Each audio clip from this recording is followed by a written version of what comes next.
നമസ്കാരം. CMRL എക്സാലോജി കേസിൽ പിണറായി വിജയന്റെ മകൾ വീണയുടെ ഭർത്താവ് മുൻ മന്ത്രി മുഹമ്മദ് റിയാസിന് പിടിവീഴുമോ? വീണയുടെ ഡയറിയിൽ നിന്ന് ലഭിച്ച വിവരങ്ങൾ അനുസരിച്ചാണ് മുഹമ്മദ് റിയാസുമായി ബന്ധപ്പെട്ട സ്ഥാപനങ്ങളിൽ ഇന്ന് ഇഡി റെയ്ഡ് നടന്നത്. മാസപ്പടി കേസിൽ പ്രതികളാക്കപ്പെട്ടവർക്ക് ആദ്യ കുറ്റപത്രം കൊടുക്കുന്നതിന് മുന്നോടിയായാണ് അവസാനഘട്ട പരിശോധന നടത്തുന്നത്. പിണറായി വിജയന്റെ വീട്ടിൽ നടന്ന റെയ്ഡിനെ തുടർന്ന് ഇഡി സംഘം ആക്രമിക്കപ്പെട്ടിരുന്നു. കാറുകൾ തകർക്കപ്പെടുകയും ചെയ്തിരുന്നു. അതിനാൽ കേന്ദ്ര സേനയുടെ കാവലിലാണ് റെയ്ഡ് നടന്നത്.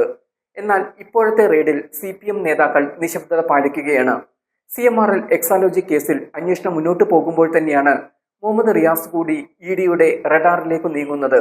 മുഹമ്മദ് റിയാസുമായി ബന്ധപ്പെട്ട ഇടങ്ങളിലാണ് ഒരേ സമയം ഇഡിയുടെ റെയ്ഡുകൾ നടന്നത്. കോഴിക്കോട് മാത്രം 4-ൽ അധികം കേന്ദ്രങ്ങളിലാണ് ഒരേ സമയം പരിശോധന നടക്കുന്നത്. CPM ജില്ലാ സെക്രട്ടേറിയറ്റ് അംഗവും ജില്ലാ സ്പോർട്സ് കൗൺസിൽ പ്രസിഡന്റുമായ P. നിഖിലിന്റെ വീട്ടിലും മുൻ DTPC ഡെസ്റ്റിനേഷൻ മാനേജർ നന്ദുലാലിന്റെ വീട്ടിലും നടന്ന റെയ്ഡുകൾ പ്രാധാന്യമർഹിക്കുന്നതാണ്. വിവിധ സംഘങ്ങളായി രാവിലെ മുതലെത്തിയ ഇഡി ഉദ്യോഗസ്ഥർ ഒരേ സമയത്താണ് റിയാസിന്റെ സുഹൃത്തുക്കളുടെ സ്ഥാപനങ്ങളിലേക്ക് എത്തിയത്. P. നിഖിലിന്റെ വീട് പന്തീരാങ്കാവിലെ വാരിഷ് കണത്തിന്റെ ഉടമസ്ഥതയിലുള്ള ക്യാപിറ്റൽ മാർബിൾസ് ആൻഡ് ഗ്രാനൈറ്റ്, കുണ്ടുപറമ്പിലെ നന്ദുലാലിന്റെ വീട്, സരോവരം റോഡിലെ സ്ഥാപനം എന്നിവിടങ്ങളിലെല്ലാമാണ് റെയ്ഡ് നടന്നത്.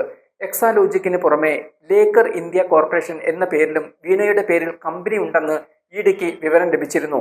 വീണയുടെ വീട്ടിൽ മെയ് 27 നടത്തിയ റെയ്ഡിലാണ് കമ്പനിയുമായി ബന്ധപ്പെട്ട രേഖകൾ ലഭിച്ചത്. മാസപ്പടി കേസിൽ കുറ്റപത്ര സമർപ്പണത്തിനാണ് ഇഡി ഒരുങ്ങുന്നത്. കള്ളപ്പണ കേസിൽ ആരൊക്കെ കുടുങ്ങുമെന്ന് കുറ്റപത്രം വന്നാൽ മാത്രമേ വ്യക്തമാവുകയുള്ളൂ. മാസപ്പടി കേസിലെ ഡയറിയിൽ മറ്റു രാഷ്ട്രീയ നേതാക്കളുടെ പേരുകളുമുണ്ട്. ഇവർക്കെതിരെയും അന്വേഷണവും നടപടിയും വരുമെന്നാണ് ഇഡി വൃത്തങ്ങൾ നൽകിയിരുന്ന സൂചന. അന്വേഷണം ഇവരിലേക്ക് കൂടി നീങ്ങുമ്പോൾ UDF നേതാക്കൾ കൂടി മാസപ്പടി കേസിൽ പ്രതികളാവുന്ന സാഹചര്യമാണ് ഉരുത്തിരിയുന്നത്.